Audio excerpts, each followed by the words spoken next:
Double नहीं तो सही है। बैठ जाता खाली गेंद का तो मैनेज गेंद करना। अब कोनो दुल्हन का दुख पति परदेश बा फोन पर अपना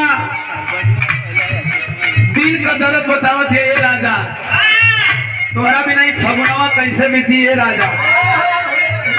शिवरात्रि अब पार करे वाला है, फागुन में बिछाए वाला बहन तो टिकट ना बनत है। कहे का कहे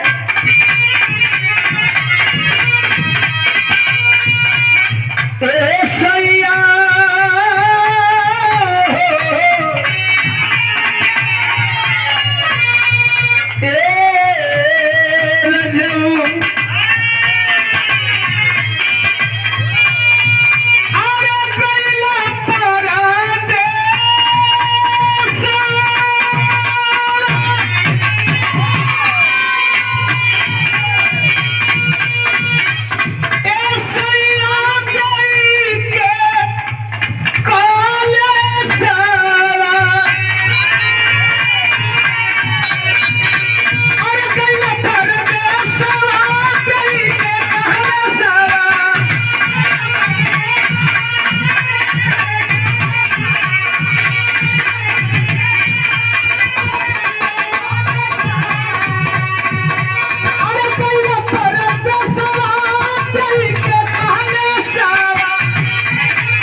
आइए राजेश भाई ऊपर आइए।